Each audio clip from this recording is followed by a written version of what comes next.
All right, greetings and salutations. Another episode of Fangs Up here, and thank y'all for joining. As always, good time had ball. Hopefully, if you're a rattler like me, yesterday we had the town hall meeting, and it was productive, kind of. Most notably, if you're an athletics fan, there was no mention of athletics made at all. I made sure I was there. Again, I'm not just an alumni association member. I'm active. I'm here on the podcast. We're talking about the university and its programs and what's going on. And naturally, I'm going to talk about what's going on as far as the athletics and what seems to be going on because there's a lot. And we lose another coach. And this is our fourth coach, maybe fifth. I think the fifth that we've lost if you're counting the whole season. We lose a coach to the NFL this time, though, again, which is good. I mean, it's a good thing that the NFL wants our coaches and that we are producing NFL caliber talent on the highest of seven hills. And that, to me, for the long term benefit, is a good thing. So I'm going to be happy about it for now. And we're going to delve into what's been taking place. So I neglected to talk about some of our volleyball signings. I didn't want them to think I forgot about talking about them. We signed a couple players. Jada Taylor, she's 2021 Slack Libero of the Year. She's a 5'5" athlete from Cedar Ridge High School, and she's a defensive specialist. And she was one of the best players in the SWAC last year. I think that is the thing to take note of. And I apologize for looking over there to the left. Y'all know I do have three screens going on, and I'm pulling up the FQ Twitter page because so much has been going on that I haven't even been able to keep up with the recruiting for the last 3 days. And in those 3 days, we've gotten two signings as far as for the just for the football team. And within a longer period, we've actually signed about 4 or 5 players for the football team. But still talking about volleyball. Nina Sharpton, another one. She's 5'10", Park Vista Community, and she came out of retirement from NC State to play at Florida A&M University. She's a setter. So FAMU volleyball, it's a great thing and it's a good thing. And y'all know I like to keep the podcast short, especially the YouTube podcast. Last time, sometimes I go a little long with my guests because I like to let them talk and explain what's going on. But some of the information as far as from the football program, and it is weird. I get to see myself over here on the left side talking live, and I'm on the right. But FAMU offered Chris Parsons, and if you're not familiar who Chris Parsons is a quarterback. I believe he's now a four-star quarterback, 6 foot, 200-pound quarterback, 2023 class, Ravenswood High School, which is in Brentwood, Tennessee, and he was previously committed to Florida State, class of 2023 prospect. And one of the questions from FSU pundits is how does he feel about competition? Just because it became much more of a problem that other quarterbacks were interested in Florida State, or that Florida not interested, but that Florida State had offered some of those athletes, and some of them questioned how he felt about competition. And to a certain degree, you can understand because why am I gonna be fully committed to this program, and then as I come in, I may be third or fourth on the depth chart. When right now, if you look at FSU's quarterback depth, they're pretty good. Jordan Travis is still there. They have Nico, he's a really solid quarterback. You also have Tate Roadmaker and a few other guys in there as well. So you come in and you're going to bring in two more quarterbacks, potentially three for the next recruiting class. Am I going to get buried in that class? I'm wondering how that works out for Parsons. I wish the guy the best, but within that, he did get an offer from Florida A&M University, which, as always, as a Rattler, it's a good thing. Do I expect him to sign with FAMU? Yeah, no, I am about that. I'm keeping a buck. No, FAMU also offered Brandon Jacob, 6'2", 170-pound defensive back. Really, he's like a safety from Orlando High School's own Maynard High School, Maynard Evans High School. Sorry, we never say Maynard Evans. We just say Evans in the Orlando area. He's a 2024 four-star prospect down there over there with Kennard Lang. They just got a new principal. But congratulations to Jacob and another one, four-star prospect. Don't hold your breath, y'all. He's got offers from all kinds of schools. I believe Florida State is on that list, and if not, I could be misspeaking to say he was a Florida State committer. Darn close to it. UM just got a huge commit out of Orlando the other day, though, from Jones High School.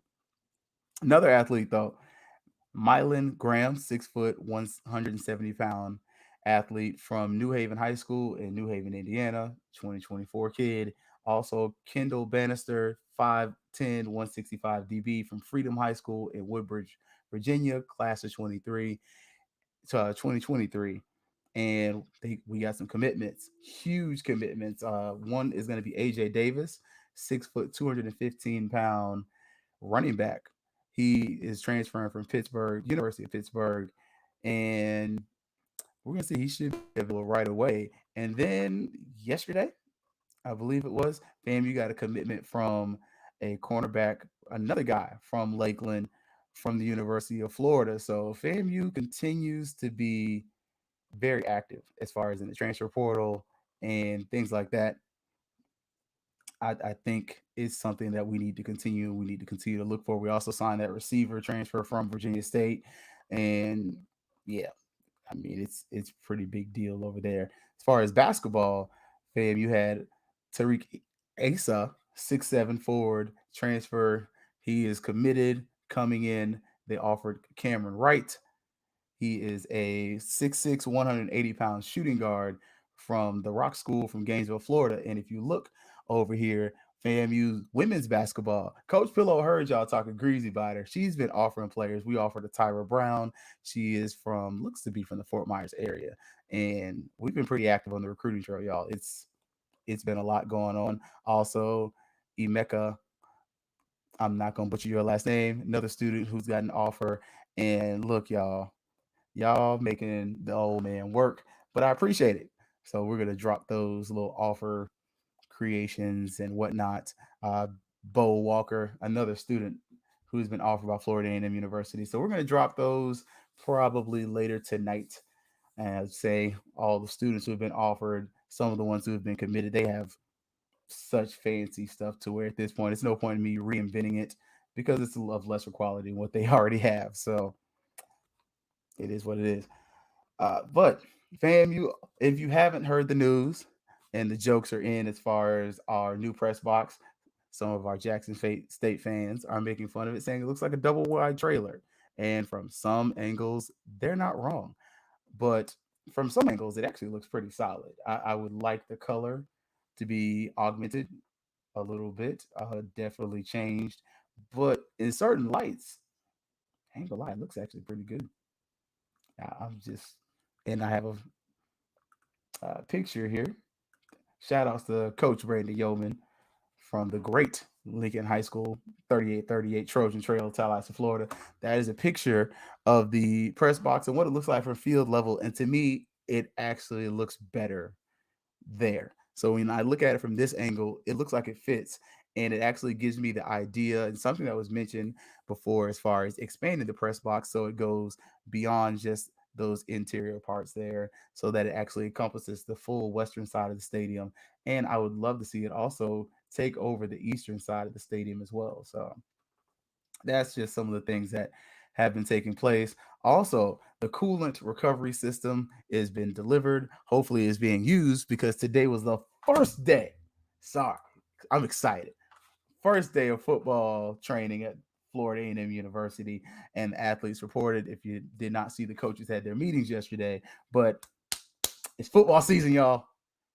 Ugh, I don't know if you could feel it, but I'm excited. The trailer holds about 40 players and it can get quite cold. So hopefully there's somebody monitoring to make sure who gets in and out of there, just to make sure nobody pulls a foolish prank and no one gets hurt. Uh, Again, we're going to move with some haste and we're going to delve into the South Carolina State preview.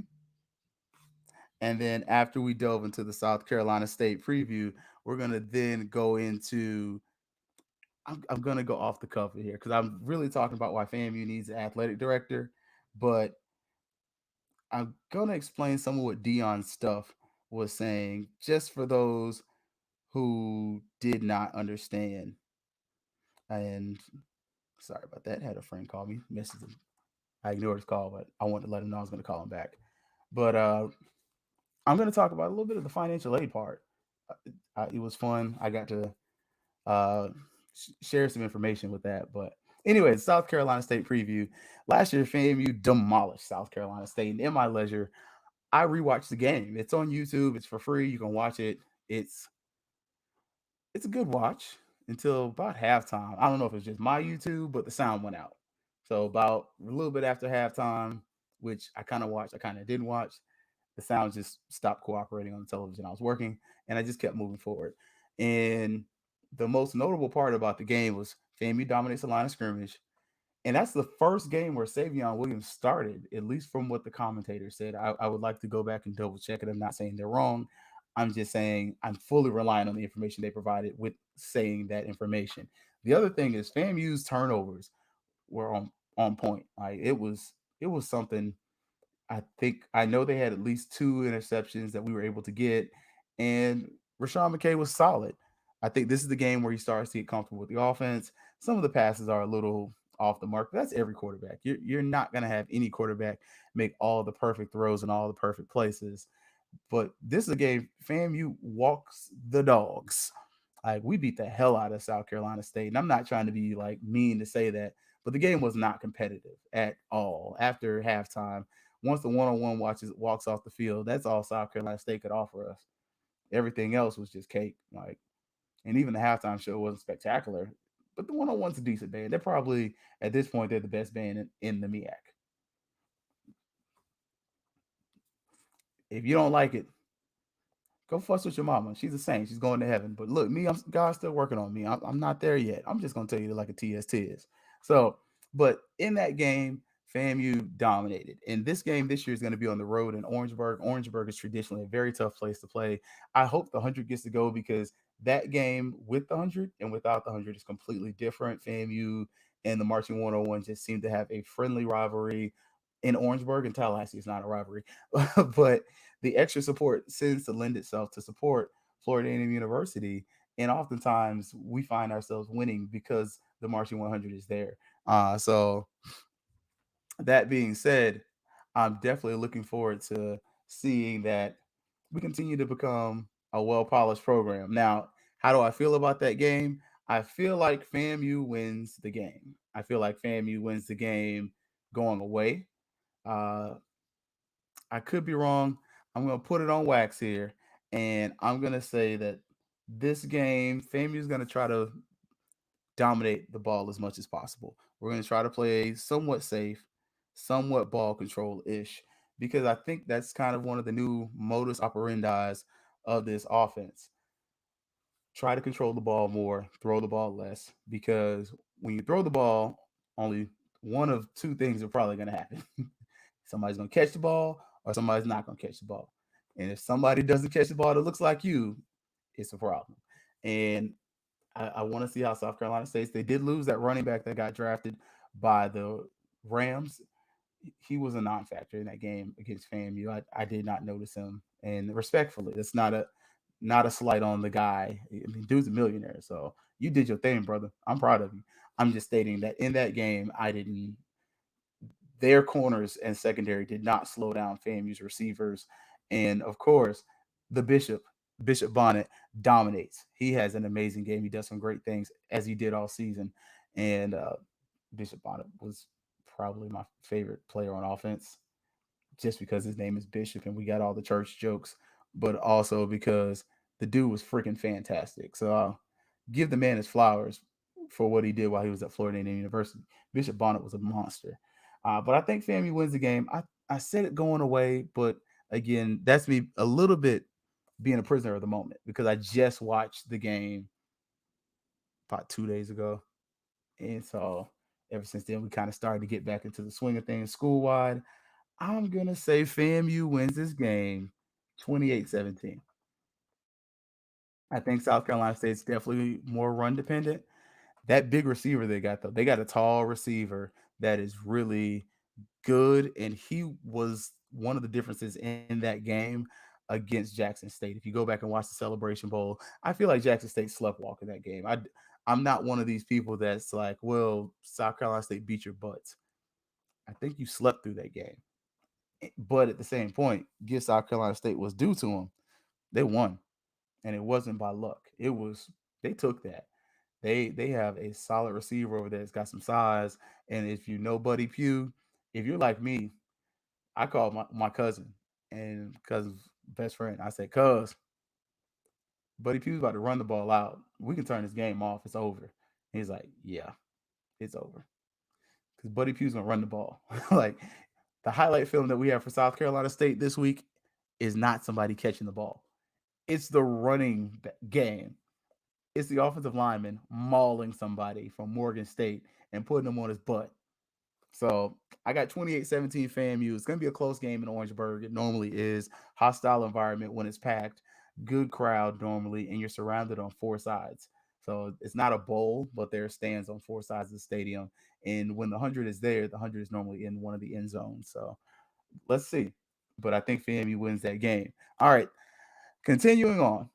We're going to go inside the den, but with an asterisk. So my point is this: FAMU needs an athletic director, and they needed one 28 days ago.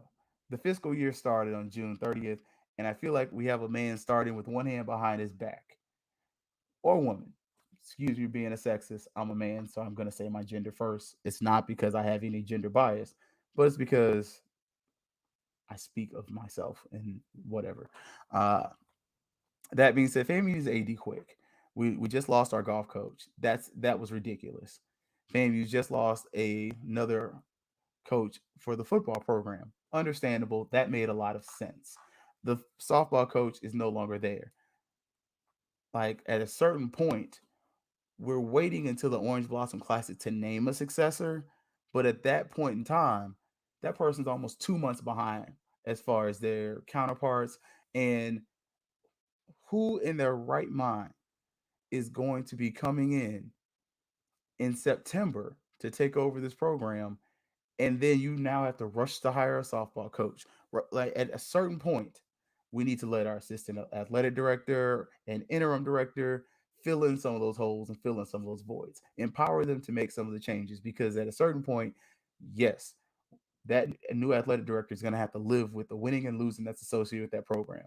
But at the same point, this is historically black college sports, and the uncomfortable truth is athletic directors are not genuinely they're not generally observed by the amounts of wins and losses while the program is there. What they're observed at historically black colleges and universities is the stability of the athletic program financially. Can you raise money? Can you improve facilities? Can you make this tenable so that we can recruit the kind of talent that's going to allow us to get better? That's what most HDs are judged for. This ain't the University of Florida. This ain't Florida State. This ain't Miami, Texas, Tennessee, whatever, where the wins and losses within the program are a reflection of what the athletic director has done. We're normally looking at, are you financially solvable? Are you fiduciary? Are you responsible with the funds? Sorry. Have you been taking care of the money?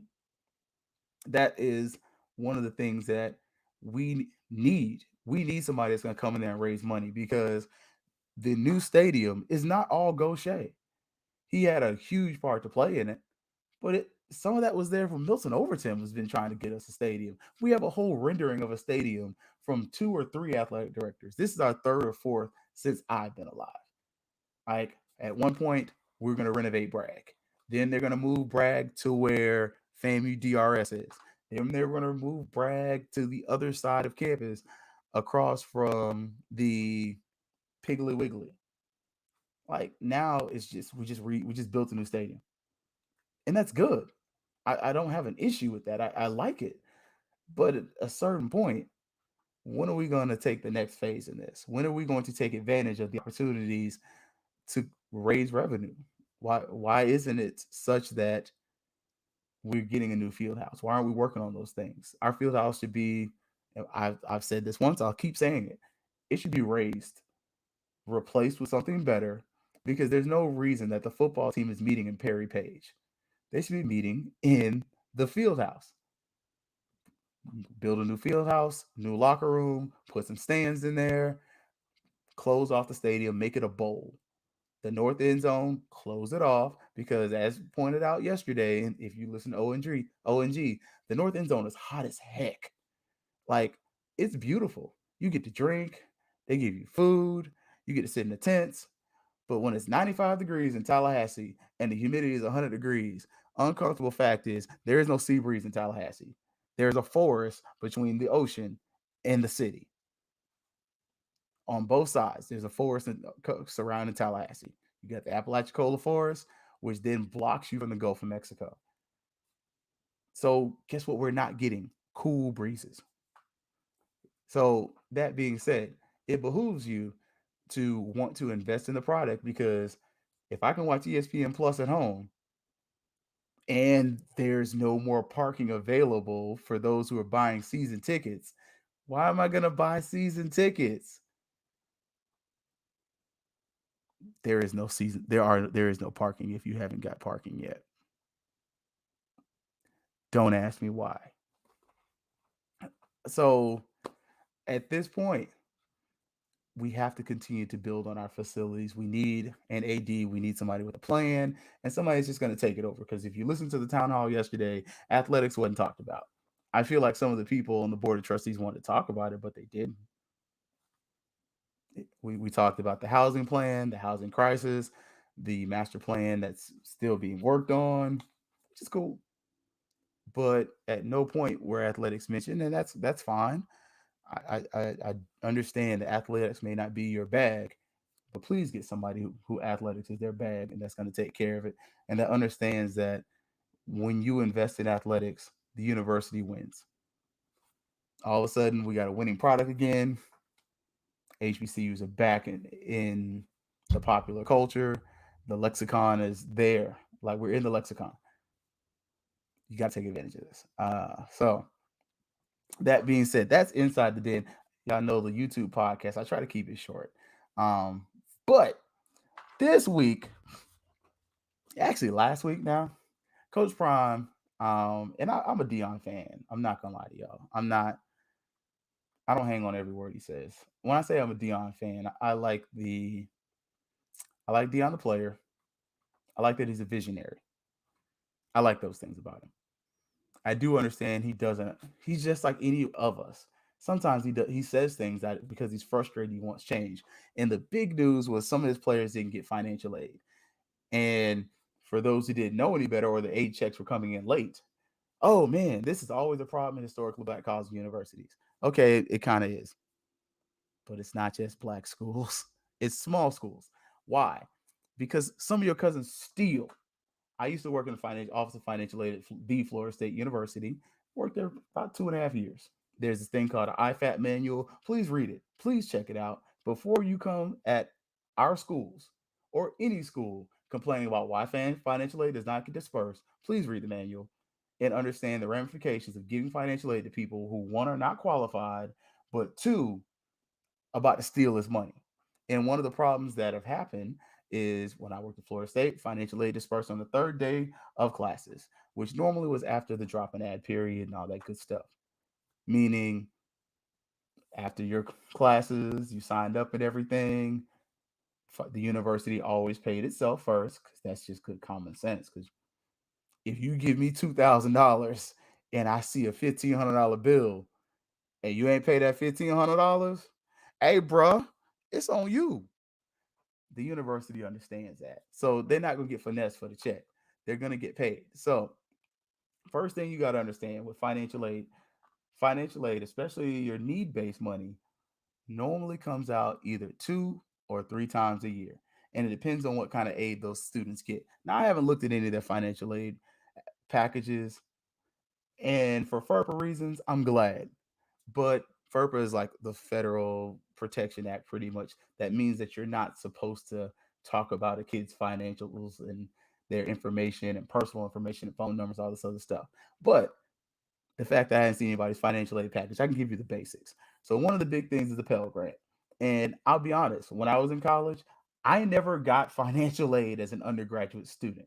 I got financial aid as a graduate student. Financial aid consists of grants and loans. I'm giving you the whole financial aid spiel like I still work at Florida State. Anyways, it's a very likely chance that some of those athletes don't have any financial aid eligibility left, especially if it's a Pell Grant. Pell Grant, you can get 2 full disbursements, meaning you can get paid full twice.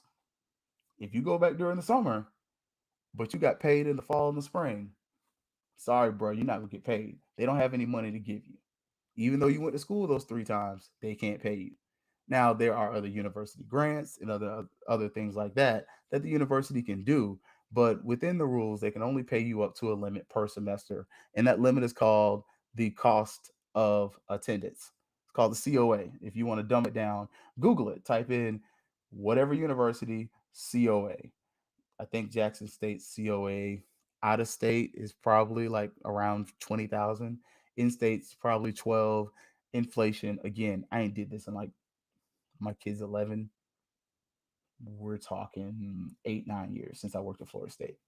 Just being honest. Like I still can read the manual though. And I've shared it. And so if you've looked at the FQ Twitter page or even my personal Twitter page, I've shared for those who have asked questions. Here's the IFAT manual. Really read it. And you can answer questions. But there's a very good chance that that's affected it. Also, when did these students submit a FAFSA? Did they submit a FAFSA? I'm going to hit that line that your guidance counselor is going to tell you. FAFSA normally opens up October 1st now. It may come out even earlier. If you wait till a month later to submit a FAFSA, there's no money to give you, especially if you don't qualify for a lot of grant aid. Now, one of the other sides is manpower. And that's one of the issues of having a small staff that some of our universities struggle with. A lot of larger colleges have a designated person that only deals with financial aid for athletics. And I know this isn't a financial aid like hour, but to kind of help dispel the myth for those that it's just that our students don't give money on time. Our schools don't give money on time because y'all be stealing. It's too many times some of us, our cousin, Pookie, Ray Ray, Peanut, Little Pistol Starter, went to class and dropped all their classes and left with the money. And when you do that, that means the university is liable. And if the university don't get that money back, because they're gonna say all of a sudden, red flag, you owe us all this money, you're out in the cold. You're not gonna pay them back because you don't have it. You spent it. Then all of a sudden, the university starts getting hit with some federal problems. And what we don't want is your university end up like St. Paul's, or to have to end up with what Morris Brown just dealt with, to the point where Morris Brown just got the ability to get federal aid back. And the real crux of the problem is we can't afford to pay for college out of pocket. So why is your financial aid late? Because you couldn't afford to go to college in the first place. So let's stop beating up our colleges and universities and understand that the real problem is us, me included. Our financial houses weren't straight to go to college. Now, me, I paid my way through FAMU. I was blessed. My parents had Florida prepaid. I used that.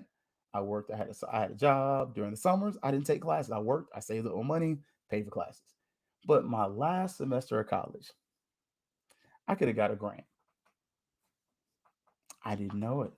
I had a kid. But I stopped applying for financial aid because I didn't get any. I didn't get what I felt was financial. I got loans. I didn't want them. So part of what is happening and why the money comes out late at Jackson State, at FAMU, and at these other schools is one, the schools are protecting themselves because if the schools have that money stolen from them, they're on the hook for it and they could lose the ability from the federal government to be able to award other students financial aid. And if the schools lose the ability to receive aid from the federal government, especially schools that have students who are a large demographic of students who are coming from low income areas or have low EFCs, and EFC is an expected family contribution, that means there's a high probability that those schools are going to be in financial trouble real fast because they're not going to be able to pay off your tuition and fees all out of their endowment.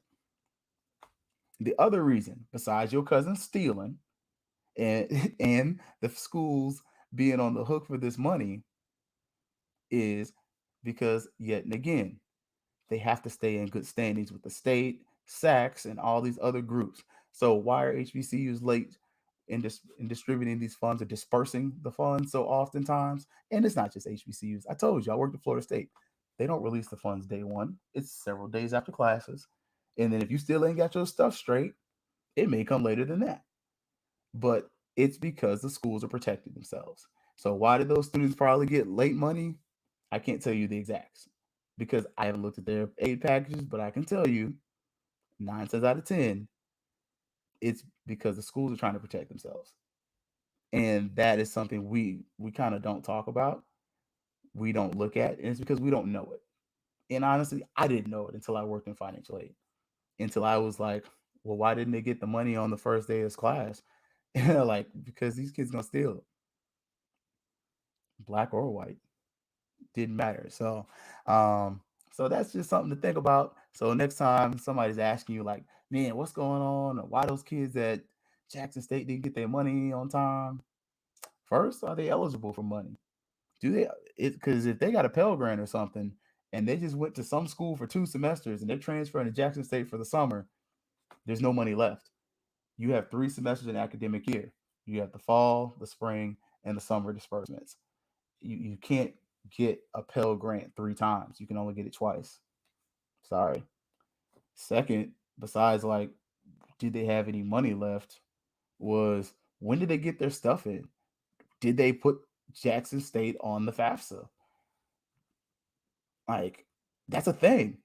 If you didn't put the school on the FAFSA, they're not going to create an awards package for you. So make sure that that got done. And lastly, who's the personnel over it? Because when you have a small personnel and all of a sudden they're handling 150, 200, 300 students and have to monitor all of them and then have to also monitor financial aid, there's going to be some mistakes that are going to be made. So that is the end of the show, y'all. I try not to let the pod go too long. We're right at 30 minutes. If you want the longer version, I'm definitely going to record the other version and upload it to Anchor later. But as y'all know, man, I appreciate your time. And as always, it is fangs up.